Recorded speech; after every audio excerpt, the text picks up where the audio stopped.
원장님, 피부에 무슨 시술 받으셨어요? 볼이며 이마며 피부가 반질반질해요.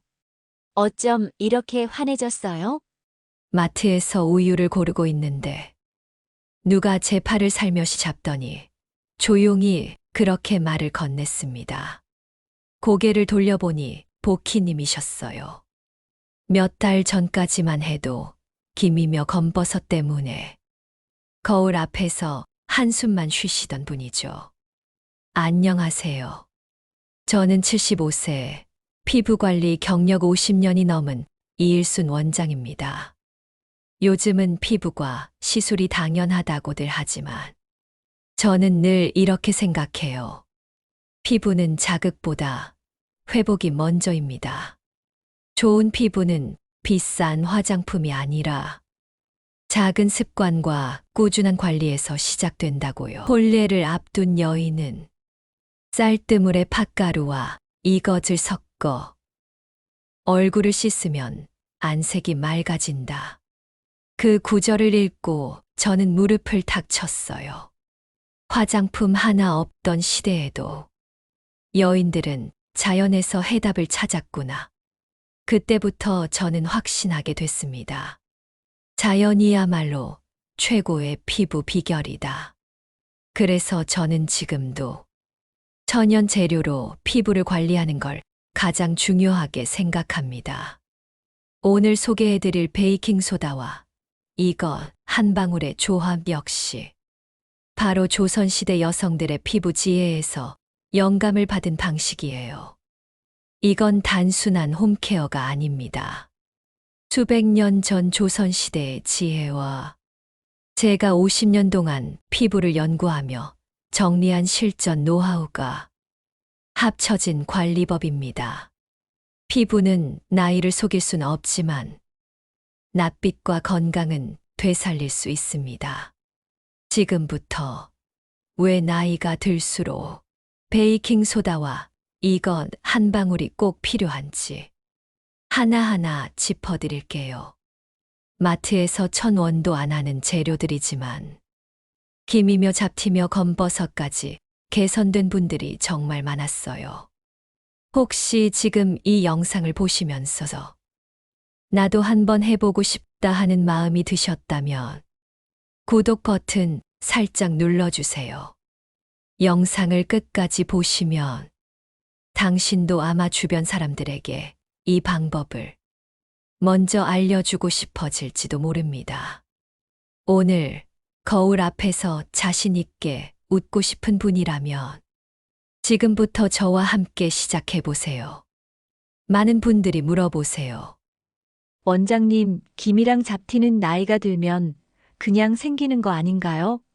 맞는 말 같지만 사실은 그렇지 않습니다. 김이나 잡티는 단순히 나이 때문이 아니라 피부가 제대로 회복할 힘을 잃었을 때 생기는 결과예요. 그걸 이해하려면 먼저 우리 피부 속에 있는 멜라닌 세포에 대해 알아야 해요. 우리 몸은 자외선에 노출되면 피부를 보호하기 위해 멜라닌이라는 색소를 만들어냅니다. 이게 바로 김이나 잡티, 검버섯의 씨앗이 되는 거죠. 멜라닌 색소는 마치 땅속 깊은 우물에서 물을 길어 올리듯 피부 속 깊은 곳에서 조금씩 올라와 결국 겉으로 드러납니다. 그래서 표면에 남은 색소만 걷어낸다고 해결되지 않아요. 안에서부터 천천히 끌어올려 정리해줘야 해요. 문제는 나이가 들수록 피부의 재생 능력이 떨어진다는 거예요. 젊을 땐 자연스럽게 빠져나가던 색소가 나이가 들면 피부 속에 그대로 남게 되는 겁니다. 게다가 자외선뿐 아니라 열, 땀, 스트레스 같은 자극도 멜라닌을 더 많이 만들어내요. 그래서 여름철이 되면 기미가 유독 더 진해지고 잡티가 눈에 띄게 늘어나죠. 특히 50대 이후가 되면 피부 장벽도 약해집니다. 예전 같으면 괜찮았을 햇빛에도 피부가 민감하게 반응하면서 더 쉽게 색소 침착이 생기게 돼요. 햇빛을 오래 받은 천 조각처럼 색이 변하는 원리예요. 그렇다고 피부과 시술만이 답일까요? 물론 시술도 한 방법이 될 수 있어요. 하지만 저는 늘 이렇게 말씀드려요. 피부는 억지로 바꾸는 게 아니라 자연스럽게 회복하게 도와주는 게 먼저입니다. 각질을 정리하고 멜라닌 생성을 조절하고 피부가 스스로 회복할 수 있게 도와주는 것. 이 세 가지만 해도 기미와 잡티는 분명 옅어질 수 있어요.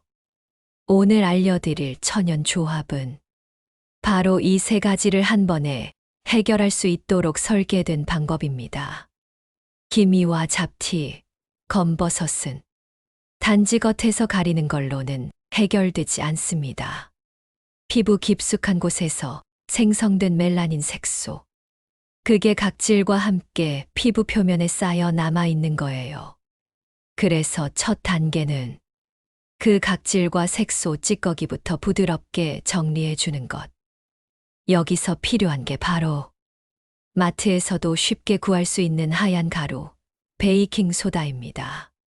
정식 이름은 중탄산 나트륨인데요. 미세한 알갱이 덕분에 화학 필링처럼 자극적이지 않으면서도 묵은 각질을 아주 부드럽게 밀어내는 효과가 있습니다.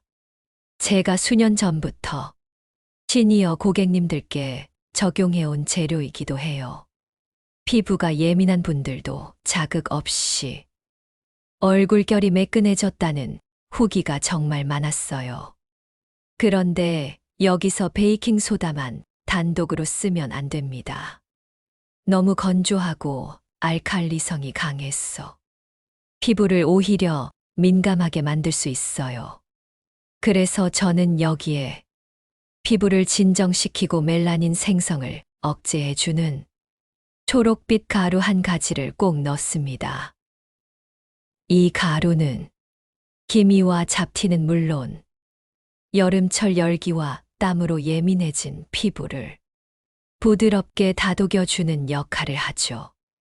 이 조합은 수십 명의 고객님들, 특히 기미가 깊거나 검버섯이 오랜 기간 자리 잡은 분들께 적용했을 때 확실히 효과가 좋았습니다. 그리고 여기에 마지막으로 딱 한두 방울만 떨어뜨리는 이것. 이게 정말 핵심입니다. 피부의 pH 균형을 잡아주고 멜라닌 색소의 활동을 조용히 억제해주는 작지만 강한 산성 성분이죠. 이 세 가지가 만나면 각질 정리 멜라닌 억제 피부 진정과 회복까지 단계적으로 작용하는 아주 단순하지만 강력한 천연 조합이 됩니다. 마트에서 구할 수 있는 하얀 가루, 베이킹소다. 그리고 마지막에 넣는 딱 한두 방울의 이것. 그 사이에 꼭 들어가야 하는 초록빛 가루. 드디어 정체를 공개할게요. 바로 녹차입니다. 요즘은 마시는 음료로만 생각하기 쉽지만 녹차는 예로부터 피부 미용에 널리 쓰이던 귀한 재료였습니다. 사실 이 녹차를 피부에 바르기 시작한 건 조선시대부터입니다. 조선시대 여성들의 생활 지침서인 규합총서라는 책에 보면 혼례를 앞둔 여인은 쌀뜨물에 녹차와 팥가루를 개어 세안하며 얼굴빛이 맑아진다는 기록이 나옵니다. 화장품 하나 없던 시대에도 조선시대 여인들은 녹차의 진정 효과와 색소 억제력을 알고 있었던 거예요.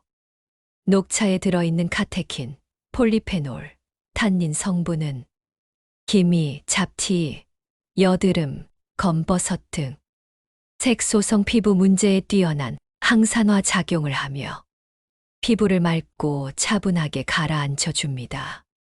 또한 피부 속 열을 내려주는 효과도 있었어.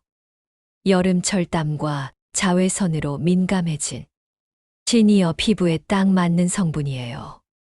무엇보다 좋은 건 이 녹차가루 하나로 팩의 농도까지 조절이 된다는 점입니다. 밀가루 없이도 되직한 제형이 나와서 자극은 줄고 흘러내림 없이 얼굴에 착 밀착되죠. 그래서 저는 늘 말씀드려요. 요즘 나온 고가의 미백 화장품에도 녹차 추출물은 다 들어가 있다. 그걸 굳이 화학 성분에 섞지 말고 차라리 집에서 순한 가루 그대로 쓰면 훨씬 낫다. 조선시대 여성들이 그러했듯이 우리도 자연에서 피부의 해답을 찾을 수 있습니다. 이렇게 베이킹 소다와 녹차 이 두 가지를 섞기만 해도 기미잡티의 큰 효과를 보신 분들이 정말 많습니다. 그런데 여기에 딱 한 방울만 섞으면 그 효과가 훨씬 더 빨라지고 피부의 pH 균형까지 잡아주는 조합이 됩니다. 그 한 방울, 과연 뭘까요? 지금까지 말씀드린 조합 기억하시죠? 마트에서 1,000원이면 구할 수 있는 베이킹소다. 기미잡티 완화에 효과적인 녹차가루. 그리고 마지막으로 단 한 방울만 넣는 이것. 이 한 방울의 정체는 바로 식초 또는 레몬즙입니다. 조금 의외시죠? 하지만 이 두 가지는 피부 관리에서 아주 작지만 강한 역할을 해주는 산성 성분입니다. 식초를 사용할 경우 식초는 우리가 주방에서 가장 자주 접하는 산성 재료예요. 그 중에서도 사과 식초처럼 비교적 순한 걸 사용하시면 좋습니다. 식초가 피부에 좋은 이유는 피부의 pH 밸런스를 맞춰주는 역할을 하기 때문이에요.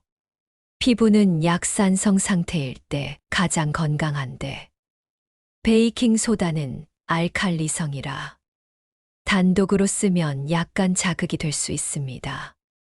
여기서 식초를 한 방울 섞어주면 그 균형이 맞춰지면서 피부 장벽이 안정되고 멜라닌 활동도 억제되는 효과가 생깁니다.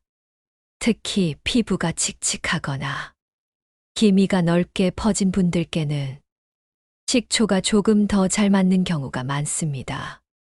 레몬즙을 사용할 경우 레몬즙은 조금 더 부드럽고 자연 유래 비타민C가 풍부해서 미백 작용에 탁월합니다.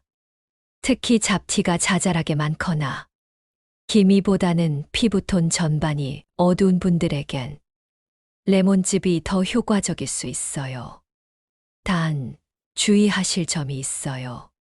레몬즙을 넣으실 때는 생레몬 그대로 짠 즙을 사용하시되 씨나 과육 덩어리는 꼭 걸러낸 맑은 액상만 사용하셔야 합니다. 물이나 다른 액체와 희석할 필요 없이 바로 한두 방울만 조합에 떨어뜨려 사용하시면 됩니다. 레몬즙도 산성이 강하기 때문에 민감한 피부에 너무 진하게 쓰면 오히려 자극이 될 수 있거든요. 식초든 레몬즙이든 딱 한두 방울이면 충분합니다. 그 이상은 절대 넣지 마세요. 한두 방울만 넣었을 때 베이킹 소다와 만나서 살짝 부풀거나 거품이 생기기도 하는데 그건 자연스러운 반응이에요. 걱정하지 않으셔도 됩니다. 그럼 이제 많은 분들이 궁금해 하시겠죠. 원장님, 식초랑 레몬즙 중에 뭐가 더 좋은 거예요? 저도 처음에는 그 질문을 많이 받았어요. 실제로 제 고객분 중에 복자님이라는 분이 계셨는데 이마 위쪽과 양볼에 넓고 짙은 기미가 퍼져 있던 분이셨어요. 그분은 피부가 살짝 두껍고 기미의 경계가 뚜렷해서 저는 식초를 추천해 드렸습니다. 특히 사과 식초처럼 부드러운 산성은 멜라닌을 진정시키고 피부결을 정리하는 데 딱이거든요. 반면에 또 다른 고객, 선옥님은 기미보다도 얼굴 전체가 노르스름하게 칙칙해지는 톤 문제로 고민하셨던 분이에요. 잡티는 많지 않은데 사진 찍으면 어? 나 왜 이렇게 피곤해 보이지? 그런 말 많이 들으셨대요.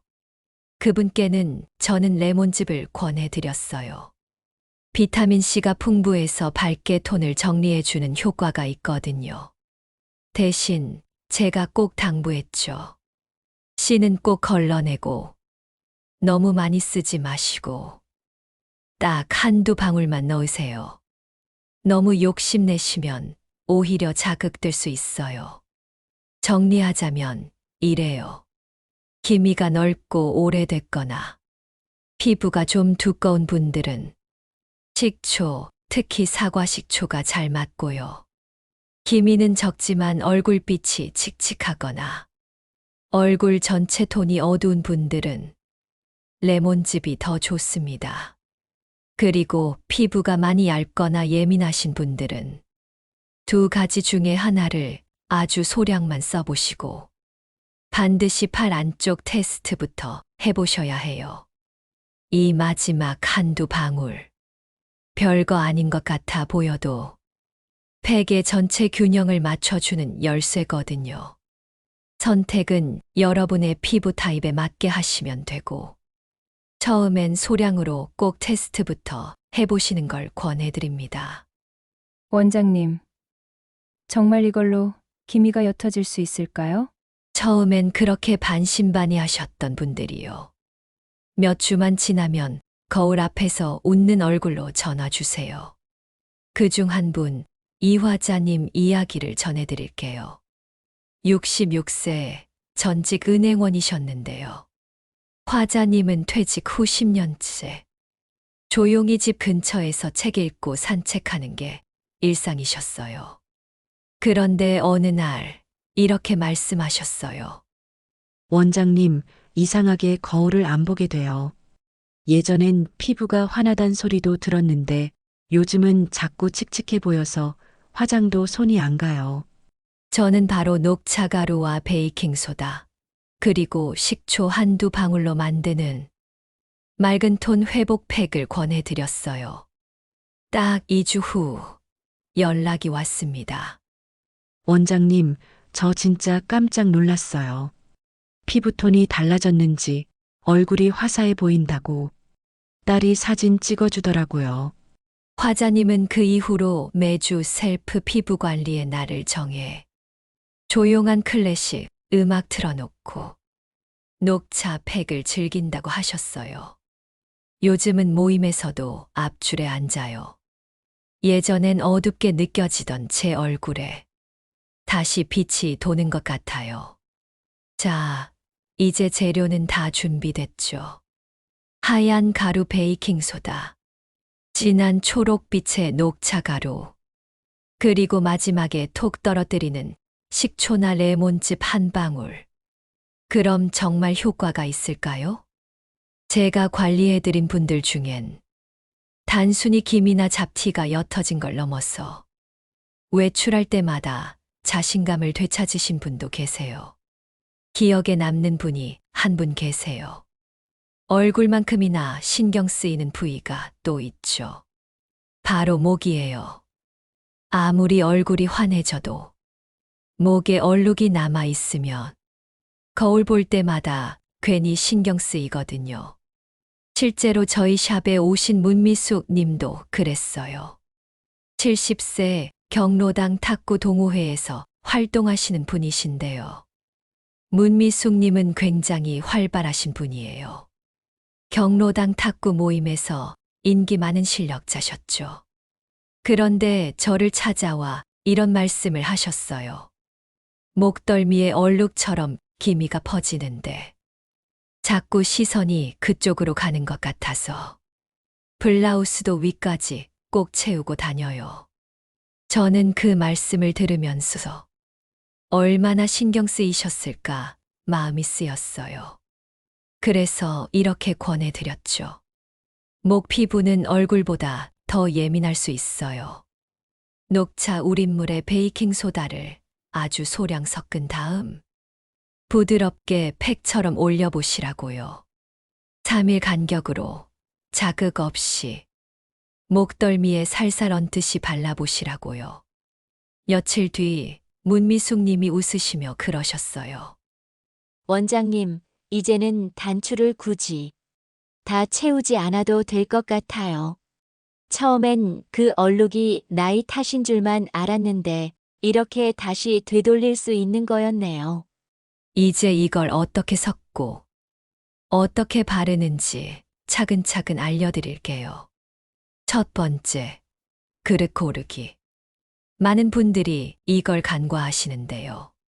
절대 금속 그릇은 사용하시면 안 됩니다.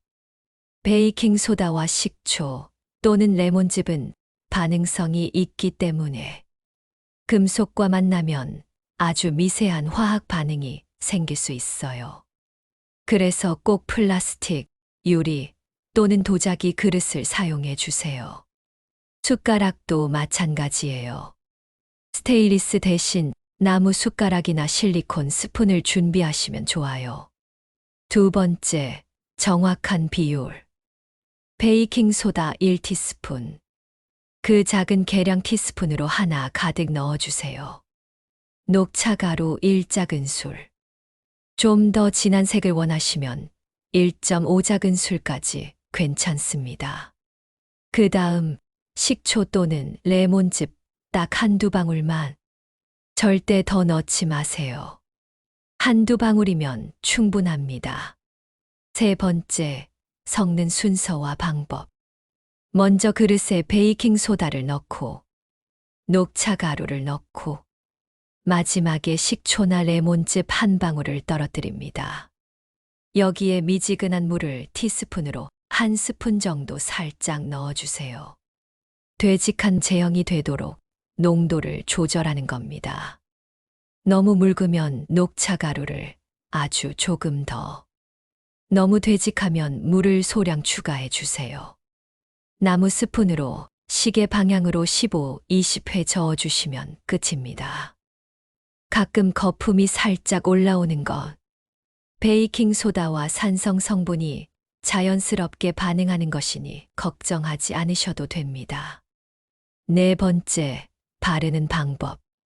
먼저 세안은 깨끗하게, 비누 세안 후 물기만 살짝 닦아낸 상태로 시작하세요. 손이나 팩브러쉬로 얼굴 전체에 골고루 펴 발라줍니다. 김이나 잡티가 진한 부위는 살짝 더 두껍게 올려주셔도 좋아요. 볼, 광대, 이마, 팔자 주변은 특히 신경 써서요. 시간은 5에서 10분 정도. 민감한 피부는 5분부터 시작해서 괜찮으시면 다음엔 10분까지 늘리세요. 시간이 다 되면 미온수로 부드럽게 헹궈주세요. 절대 박박 문지르지 마시고 손바닥으로 살살 돌리듯이 헹궈주시면 됩니다. 다섯 번째, 헹군 후 관리. 이 팩은 각질까지 정리해주는 작용을 하기 때문에 세안 후에는 반드시 보습이 필요합니다. 바세린을 콩알만큼 떠서 손에 녹인 뒤 얼굴에 가볍게 눌러 바르세요. 그리고 다음 날 외출하실 땐 꼭 자외선 차단제 발라주셔야 해요. 각질이 정리된 피부는 햇볕에 더 민감하게 반응하거든요. 이제 완성입니다. 베이킹소다 1티스푼, 녹차가루 1작은술, 식초나 레몬즙 딱 한 방울. 이 황금 비율만 기억하시면 누구나 집에서 천연 미백팩을 만들 수 있습니다. 자, 그럼 이 팩 얼마나 자주 쓰면 좋을까요? 피부엔 자극보다 텀이 중요하다고 늘 말씀드려요. 기본은 일주일에 한두 번, 그게 가장 적당해요. 너무 자주 하시면 오히려 피부가 예민해져서 기미가 더 짙어지는 분도 계시거든요. 특히 피부가 얇거나 민감한 분들은요. 처음엔 2주에 한 번만, 5분만 살짝 테스트하시고 피부 반응을 꼭 살펴보세요. 처음엔 꼭 얼굴 말고 팔 안쪽이나 귀 뒤쪽에 테스트 먼저 하시고요. 또 한 가지. 팩을 한 다음엔 꼭 보습해 주셔야 해요. 베이킹소다가 각질을 정리해 주니까 그 자리에 수분을 잘 채워줘야 피부가 마르지 않고 촉촉하게 유지됩니다. 저는 늘 추천드려요. 바세린 한 톨. 딱 그 정도만 얹어주셔도 충분해요. 많이 바른다고 더 좋아지는 건 아니에요. 그리고 다음날 외출하실 땐 꼭 기억하세요. 자외선 차단제 SPF 30 이상. 팩 다음날 피부가 살짝 예민해져 있을 수 있거든요. 차단제 꼭꼭 발라주셔야 효과가 오래 갑니다. 마지막으로 혹시 욕심나셔서 매일 하고 싶다 하셔도요. 3일 연속은 절대 금물이에요. 연속으로 하면 피부가 지치고 붉어질 수 있어요. 3일 했으면 4일은 쉬어주세요. 그게 피부가 회복하는 시간이에요. 우리 몸도 잠을 자야 힘을 내잖아요? 피부도 마찬가지랍니다. 이제 마지막으로 시청자분들이 자주 물어보시는 질문 몇 가지만 짚고 마무리할게요. 실제로 저한테 상담 오셨던 분들도 많이들 궁금해 하셨거든요. 질문 1: 녹차 우린물은 어떻게 만드나요? 네, 집에서도 아주 간단해요. 녹차 티백 하나 또는 차잎 한 작은술을 뜨거운 물 한 컵에 넣고 5분 정도 우리신 뒤 미지근하게 식혀서 사용하시면 됩니다. 절대 뜨겁게 쓰시면 안 돼요. 피부가 깜짝 놀랄 수 있거든요. 질문이 베이킹소다는 꼭 식용만 써야 하나요? 맞습니다. 청소용은 입자가 너무 거칠 수 있어요. 되도록 식용 혹은 미용 전용 베이킹소다라고 적힌 걸 사용해 주세요. 질문 3: 피부가 예민한데 사용해도 괜찮을까요? 먼저 팔 안쪽에 소량을 발라 10분 정도 테스트해 보세요. 가렵거나 붉어짐이 없다면 사용하셔도 됩니다. 특히 예민한 피부는 녹차 우린물의 농도를 연하게 해주세요. 그 이유는 녹차에는 카테킨, 탄닌, 카페인처럼 피부에 좋은 항산화 성분이 풍부하지만 고농도로 쓰면 오히려 자극이 될 수 있기 때문이에요. 마치 진한 보이차를 빈속에 마셨을 때 속이 불편한 것처럼 연약한 피부도 처음엔 순하게 시작하는 게 안전합니다. 처음엔 5분 이내 짧은 시간으로 시작하시고 이상이 없으면 점차 시간을 늘려보세요. 질문 4: 팩은 며칠 간격으로 하는 게 좋아요? 피부가 민감하신 분들은 일주일에 한 번부터 조금 적응되셨다면 3일에 한 번 정도가 좋아요. 절대 매일 하시면 안 됩니다. 피부도 숨 쉴 시간이 필요하거든요. 질문 5: 팩 후엔 꼭 보습을 해야 하나요? 네, 팩을 하면 각질이 정돈되면서 피부가 건조해질 수 있어요. 팩 후엔 순한 수분크림, 그 위에 소량의 바세린 꼭 덧발라 주세요. 그게 색소 침착을 막는데 정말 중요합니다. 질문 6: 낮에 사용해도 괜찮을까요? 가능하면 저녁에 사용하시는 걸 권장드립니다. 낮 시간엔 자외선, 열, 땀 등 외부 자극이 많기 때문에 각질이 정리된 피부에 자극이 될 수 있거든요. 부득이하게 낮에 사용하신다면 팩 후 최소 1시간 이상 충분히 진정시킨 후 외출하시고 SPF 30 이상 자외선 차단제를 꼭 발라주세요. 특히 팩을 한 다음 날은 피부가 햇빛에 민감해진 상태이기 때문에 직사광선을 피하시고 모자나 양산 활용도 함께 해주시면 좋아요. 질문 7: 사용하고 남은 팩 보관해도 되나요? 되도록이면 매번 필요한 양만 소량 만들어 사용하세요. 천연 재료에는 방부제가 없기 때문에 시간이 지나면 변질될 수 있어요. 이렇게 오늘은 조선시대 규합총서 속 지혜에서 영감을 받아 베이킹소다와 녹차, 우린물, 그리고 단 한두 방울의 식초 또는 레몬즙으로 기미와 검버섯, 잡티를 관리하는 법을 알려드렸습니다. 나이 들수록 피부는 얇아지고 작은 변화에도 민감해지죠. 하지만 그렇기 때문에 더 부드럽고 더 순하게 피부 스스로의 회복력을 키워주는 관리가 필요합니다. 이 방법은 단순한 팩이 아닙니다. 수백 년 전 조선시대 여인들의 지혜, 그리고 제가 50년 넘게 피부를 만져온 경험이 담긴 정직한 홈케어입니다. 처음엔 어쩌면 반신반의하실 수도 있어요. 하지만 오늘 사례처럼 기미 때문에 목까지 가린다던 분들이 이제는 당당하게 외출하고 피부가 환해졌다는 말을 듣게 되는 걸 보면 저도 참 보람을 느낍니다. 피부는 정직합니다. 꾸준히 내 피부에 맞게 잘 사용하신다면 지금 거울 속에 내 얼굴 달라질 수 있습니다. 오늘 영상이 도움되셨다면 지금 구독 버튼 한번 눌러주시고요. 주변에 기미 잡티 고민 많으신 분들께 함께 나눠보세요. 늘 여러분과 함께하는 75세 시니어 스킨케어 전문가 이일순 원장이었습니다. 고맙습니다.